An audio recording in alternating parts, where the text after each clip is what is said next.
Hey guys, Gilad here, coming to you from the beautiful Crystal Serenity.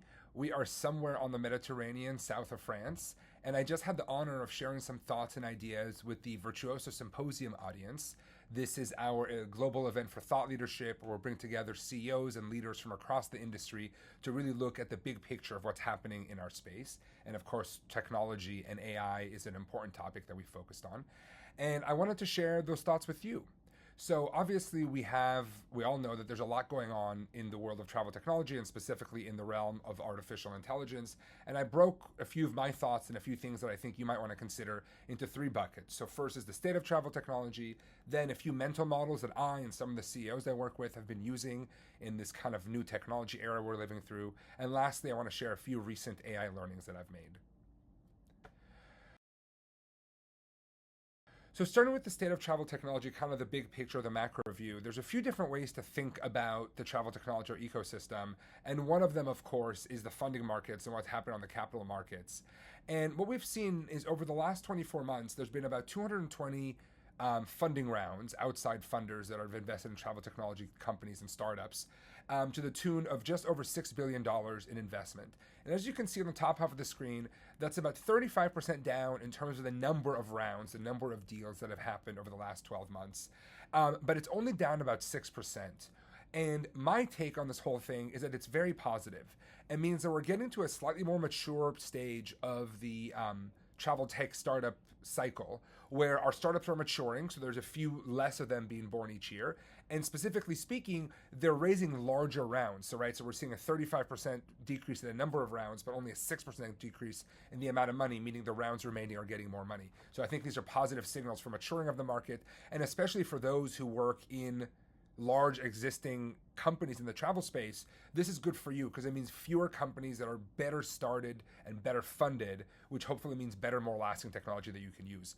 And of course, on the other side of the screen here, one of the other really promising signs is to see the diversity of geography in which these funding rounds are taking place.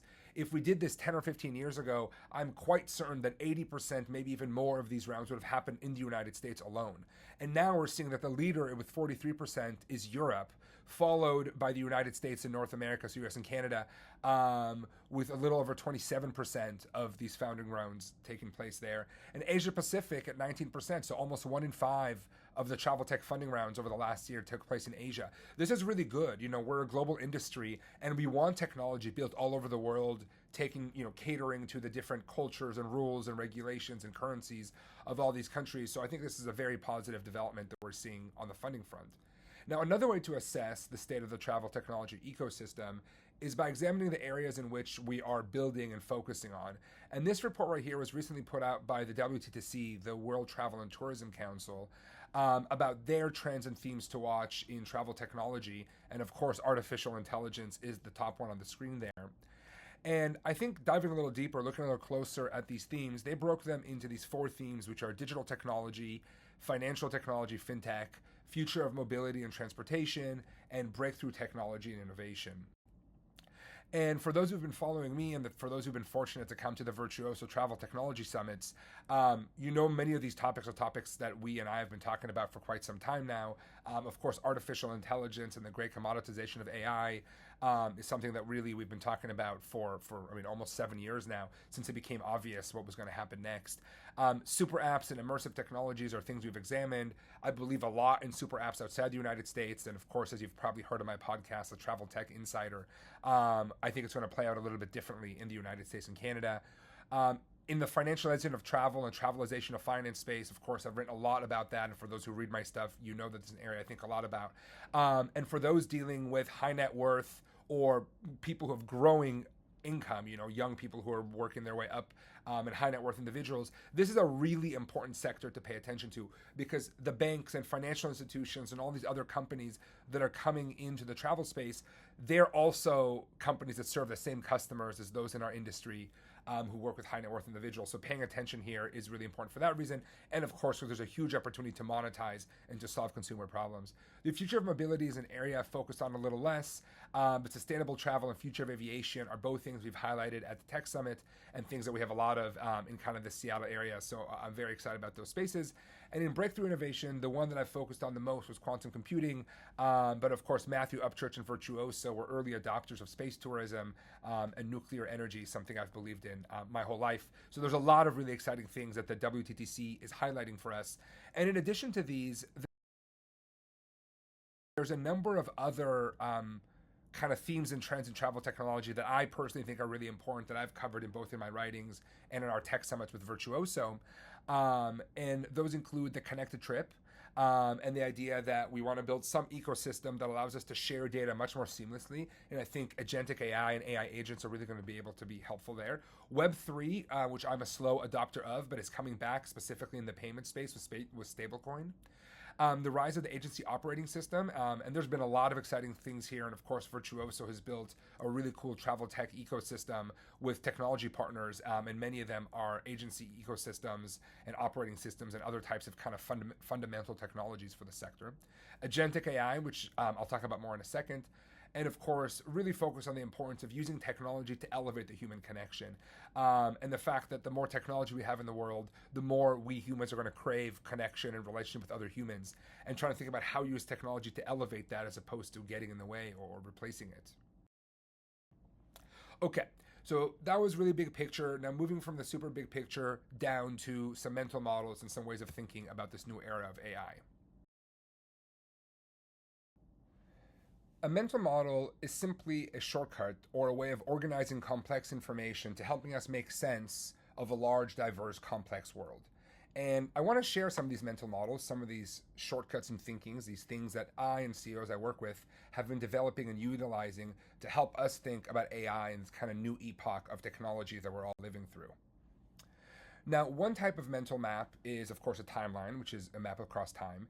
And this is a map of the history of AI. And as you probably know by now, AI is not new. It's really old. We've been thinking and talking about AI as humans for almost 100 years now, back to the 1940s.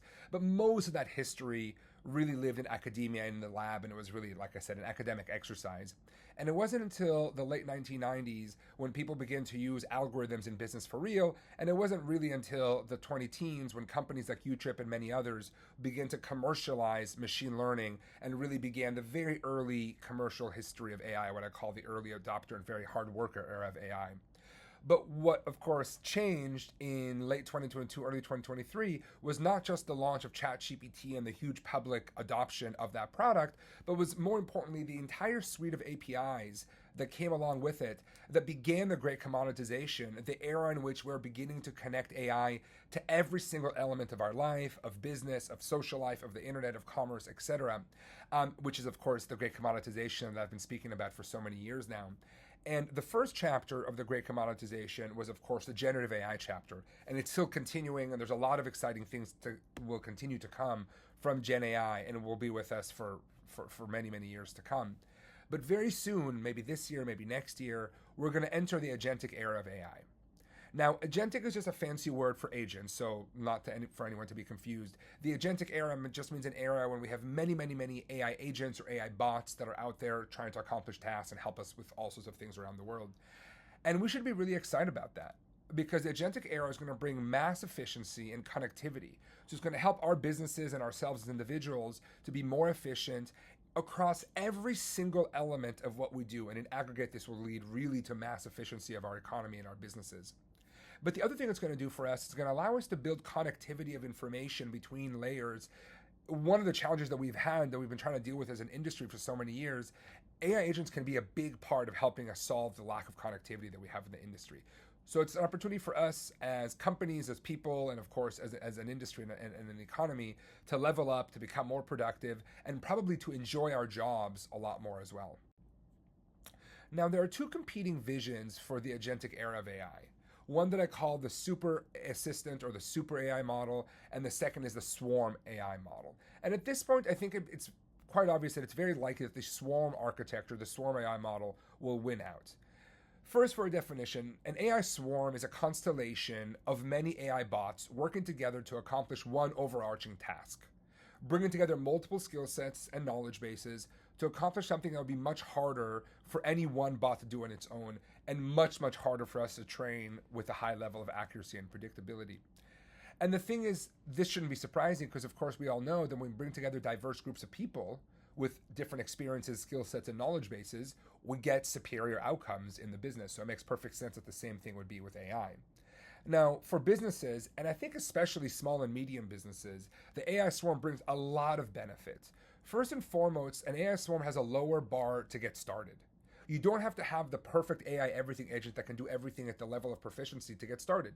You can begin to use the swarm just for those elements that are already at an acceptable level of performance for you. It is cheaper to build and faster to iterate and improve. That's because instead of having to work on the full agent at once, you can work just on the accounting, just on the marketing, just on the itinerary piece.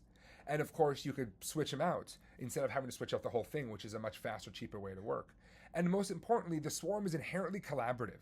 So we can work with many different developers, companies, partners, and people around the world, each building the piece that they're best at, that they're most qualified to do themselves, and bringing together the swarm in different way, in different configuration for each of us to get superior, outstanding results. That's why I think we should all be really excited about Swarm AI. Now, let me give you an example of a swarm. The example here is an AI travel concierge that could work for a travel agent, a travel advisor, or it could also work for a consumer as a DIY kind of thing. And this AI agent would benefit from a lot of different micro agents working within. So it would probably benefit from an expert in me bot, which is an AI agent that understands me and my preferences. It probably would benefit from a destination research and analysis bot to do research about the destinations that I'm going. It'd probably benefit from an accommodation search and booking bot that knew how to use a GDS or another relevant booking platform and had the data to really know what the right booking is and what a good deal is, etc. It would need a AI payment bot that connected to my credit card or my wallet in order to be able to have a trusted way of paying. It needed a transportation-focused bot that knew how to mesh together and optimize all the ground transportation for me and what was available when and what the right way to do it is, and include maybe safety and other bots that understood local events. Working together with a third-party weather prediction bot to reduce the probability of trip disruption, an itinerary builder bot, which that itself might be a small constellation of its own bots with recommendation bots, logistics bots, personal scheduler bots, etc. A legal documents and cross-border bot to understand all the visa rules, and as we all know, those rules are changing right now, so that requires a lot of help.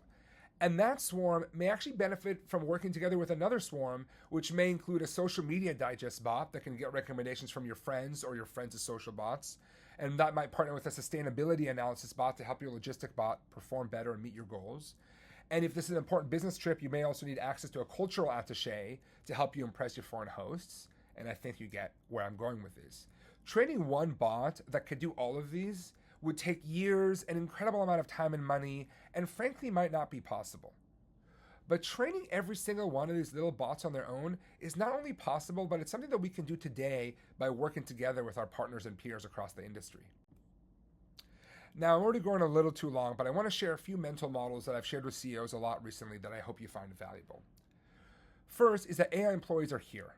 And if they're not working with you, trust me, they're working with your competitors.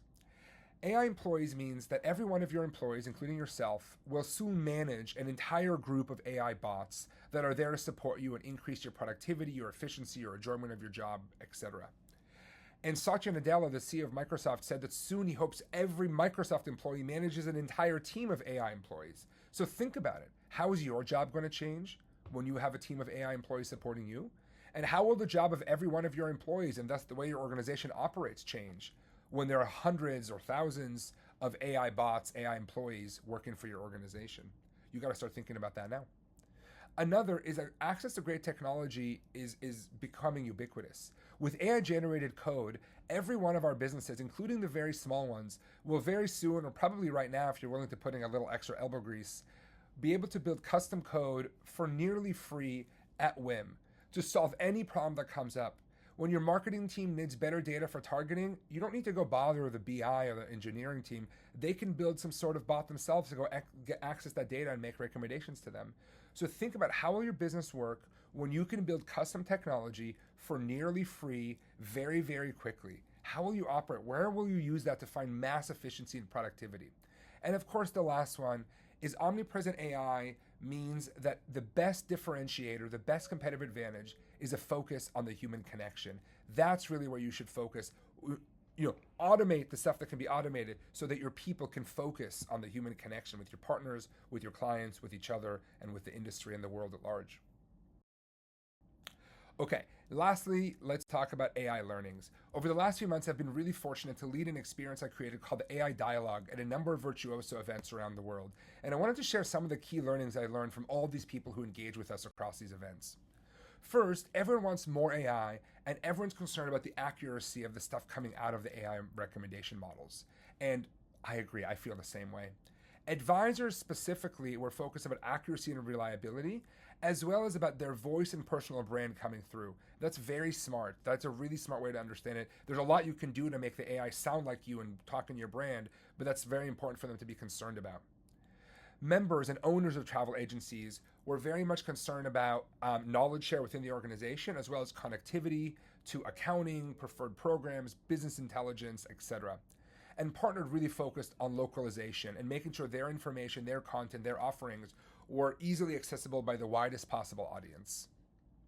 Now, the meta takeaway is that everyone cares deeply for the human connection, and then 99% of the people I talk to see AI as empowering the human connection. Like we talked about, automating the back of the house so you can focus on your clients. And lastly, there's opportunities for networks, for companies, and for organizations and industries as a whole to work together to create better AI models that better resemble your organization, your company, and to use those instead of the general models out there that have answers that don't always come on brand or don't always answer the way that you want it to answer. It is easy now and will become easier every day for us to co-create these things together that really answer and create AI that is in our voice and our view of the world. Now, lastly, I want to share one last mental model that was very popular with frontline people. And when we talk about how to individually focus on your job and where to focus your AI efforts, and we came up with this simple business model. It's just a 2x2 quadrant where you focus at the top on the things you love, and on the bottom is on the things you dislike, on the right on the things you're good at, on the left the things you're not good at. And needless to say, we all agreed on two very basic things. You should ignore the top right quadrant. The things that you both love doing and you're good at, leave those as they are. No worries there. And you should definitely right now begin to focus on the bottom left quadrant. Those things that you are both bad at and you dislike to do, that is where you should focus your effort because the reward is enormous. Thank you so much for engaging on this topic. And as always, I'd love to hear from all of you. What are you testing with AIs and what mental models have you deployed across your businesses that seem to be promising? Thank you so much.